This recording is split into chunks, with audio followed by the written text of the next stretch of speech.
हैंगटोंग 77 माल बरदार बहरी जहाज़ जो हांगकांग का बताया जा रहा है, ये जहाज़ 17 जुलाई को चला था और कराची बंदरगाह के क़रीब इसने लंगर अंदाज होने की कोशिश की और इसने अपना लंगर जब समंदर में डाला तो जून जुलाई का स्पेल चल रहा है, यानी जून जुलाई को समंदर तोग़यानी में आता है और इसकी जो लहरें होती हैं वो बहुत ज़्यादा ख़तरनाक होती हैं और ये जहाज़ अनफॉर्चुनेटली अपना एंकर तोड़वा चुका था समंदर की गहरी मौजों लहरों की वजह से। और जब इसने एंकर तोड़वा लिया और फिर उसके बाद कराची पोर्ट ट्रस्ट की तरफ इसने मैसेज भेजे कि मेरा जहाज़ जो है इस वक्त जो है काबू हो गया है, मेरा लंगर टूट गया। जब इस तो उसी असना में कॉल जाते ही ये जहाज़ लहरों की मौजों के रहम करम पर चल पड़ा और ये कराची की साहिली पट्टी पर जा लगा। क्लिफ्टन साहिली पट्टी पर इस वक्त ये जहाज़ मौजूद है और इस जहाज़ में 118 या 130 जो है टन तेल मौजूद था, जिसमें जो है तेल निकाल लिया गया। 100 टन इसका अनलोड कर लिया गया है। अब कुछ हक़ाइक़ सामने आए हैं, कुछ गैर मुसद्दिक़ा रिपोर्टें भी इसके बारे में आई कि एक तो ये कि सिंगापुर से कुछ मरीन टीम्स आ गई हैं कराची। उन्होंने इसके अतराफ़ 3 अगस्त को गालिबन बताया जा रहा है कि इसके अतराफ़ के इलाके को चेक किया गया और इसको रेस्क्यू करने के इंतज़ामात के बारे में कुछ आलात नस्ब किए जाएंगे इस जहाज़ के अतराफ़ और इस जहाज़ को निकाला जाएगा। अच्छा, देखने वाले जो दोस्त हैं हमारे, वो इस बात को ज़रूर सोचेंगे कि ये रेत में फंसा हुआ जहाज़ निकलेगा कैसे। ये रेत में फंसा हुआ जहाज़ इतना आसान नहीं है, क्योंकि ये हैंगटोंग माल बरदार जहाज़ जब सिंगापुर से चला था, वज़ीर आज़म के मुशीर बहरी उमूर महमूद मौलवी ये कहते हैं कि ये जब जहाज़ वहाँ से चला था तो इसका एक इंजन जो है वो कमज़ोर था, जो कि वो ख़राब हो गया। अब इंजन ख़राब होने की जो है वजह से ये कराची की बंदरगाह के क़रीब पहुँच चुका था और वहाँ पे इसका इंजन ख़राब हो गया था। और ये भी बताया जा रहा है कि इसका जो इंजन है वो बहुत ही कमज़ोर था, इस वजह से ख़राब हो गया। और दूसरी बात ये भी बताई जा रही है कि इसका एक इंजन मुकम्मल तौर पर डेड है और दूसरा इंजन इसका इस जो है बड़े जहाज़ को चलाने के काबिल नहीं है। इसी असना पे ये जहाज़ आकर जो है क्लिफ्टन की साहिली पट्टी पर ये रेत में धंस गया और जब तक रेस्क्यू टीमें इस तक पहुंचती, ये मौसूफ जहाज़ जो है रेत पर पहुंच चुके थे। तो अब रहा सवाल ये कि इसको निकालने की क्या कोशिशें पाकिस्तान की तरफ, कराची पोर्ट ट्रस्ट की तरफ से की जा रही हैं। तो दोस्तों, आपको बताता चलूं कि इसकी जो कोशिशें हैं वो ये की गई कि जब इसने कॉल दी कराची बंदरगाह पे, जब इसने अपना एंकर तोड़वा लिया, उसके बाद कॉल दी तो कराची पोर्ट ट्रस्ट की जानिब से इसको यही जवाब हुआ कि भाई ये तो जहाज़ का तो हमें कुछ पता ही नहीं है और ये इस जहाज़ मतलब स्टेशन का कुछ नहीं पता। ये 5 हमारी जो एजेंसीज़ हैं वो भी ये कहती हैं कि इसके स्टेशन का कुछ नहीं मालूम।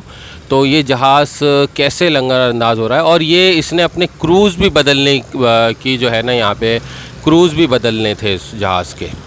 कैप्टन ने कहा कि मैंने जो है कराची पोर्ट ट्रस्ट को मैसेज भेजा, तो कराची पोर्ट ट्रस्ट और हमारी जो बहरी उमूर है वो ये कहती है कि ये इन्होंने मैसेज देर से भेजा, क्योंकि जब ये हादसा का शिकार हो गए थे उसके बाद इन्होंने मैसेज भेजा।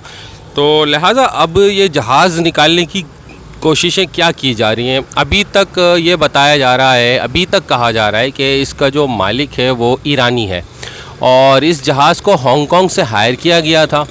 और तो हमारी जो जितनी भी नेवी है और हमारी सिक्योरिटी एजेंसी है इस वक्त साहिल के क़रीब मौजूद है और कॉर्डन ऑफ किया हुआ है इस पूरे जहाज़ को और किसी भी आम शहरी को जहाज़ की तरफ जाने की बिल्कुल भी इजाज़त नहीं है और ये जहाज़ को निकालने की सरतोड़ कोशिशें की जा रही हैं। लेकिन ये जो वज़ीर आज़म के मुशीर बहरी उमूर महमूद मौलवी ने ये कहा है कि 15 अगस्त को चाँद की तारीख़ों के मुताबिक इस समंदर में जो है लहरें ऊंची होंगी और चूँकि लहरें जब तक ऊंची नहीं होंगी इस बड़े बहरी जहाज़ को पानी में खींचना इंतहाई मुश्किल होगा।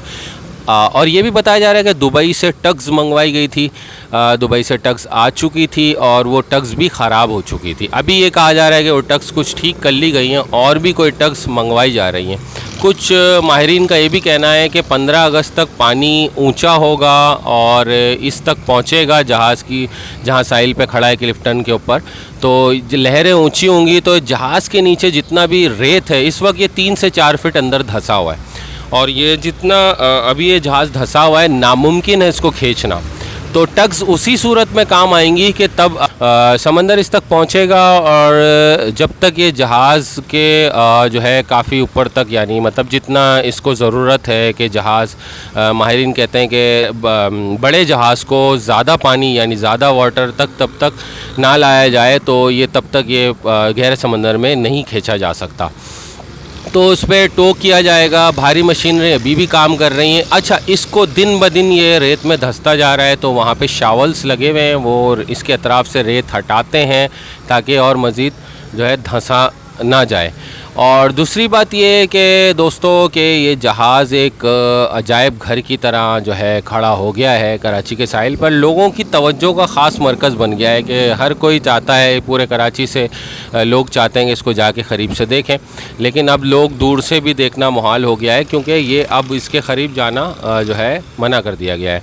तो लेट्स सी, देखते हैं कि 15 अगस्त को कहा जा रहा है कि समंदर चढ़ेगा, पानी का बहाव बढ़ेगा तो तब जाके जहाज़ को गहरे समंदर तक खींचा जा सकता है। और ये भी कहा जा रहा है कि इसका इंजन चूँकि कमज़ोर है तो ये इंजन कैसे ये जो है जहाज़ जो है अपनी मंजिल मकसूद तक पहुँचेगा। अव्वल तो ये कि अब ये जो है कराची में पहुंच चुका है और केपीटी पोर्ट ट्रस्ट ये जो है कह रही है कि अब जो है ये जहाज़ जब तक ये रब्ता नहीं करेगा, ये इस जहाज़ के कुछ टैक्सेस अदा नहीं किए जाएंगे जब तक हम इस जहाज़ को हवाले नहीं करने वाले। तो अनफॉर्चुनेटली अभी तक इसके मालिक ने कोई रब्ता नहीं किया है जहाज़ के। ये जहाज़ जो है अभी तक तकरीबन 15 से 16 दिन गुजर गए इस जहाज़ को और ये अब तक खड़ा हुआ है। उम्मीद करते हैं कि आपको ये अपडेट अच्छी लगी होगी और क्या ये जहाज़ को जो है वापस उसी मुल्क भेज दिया जाएगा, क्या है सारी कानूनी कार्रवाई हमारी पाकिस्तान गवर्नमेंट के ऊपर है कि वो क्या करती है। तो चलिए मिलते हैं नेक्स्ट वीडियो में एक अच्छी सी मालूमात के साथ। एबिलिटी टीवी को अब तक सब्सक्राइब नहीं किया, सब्सक्राइब करके नोटिफिकेशन बेल को ज़रूर प्रेस करें ताकि ऐसी मालूमाती वीडियो आप तक पहुँचती रहे। दी सही शान नुसरत को अल्लाह हाफ़िज़, अल्लाह निगहबान।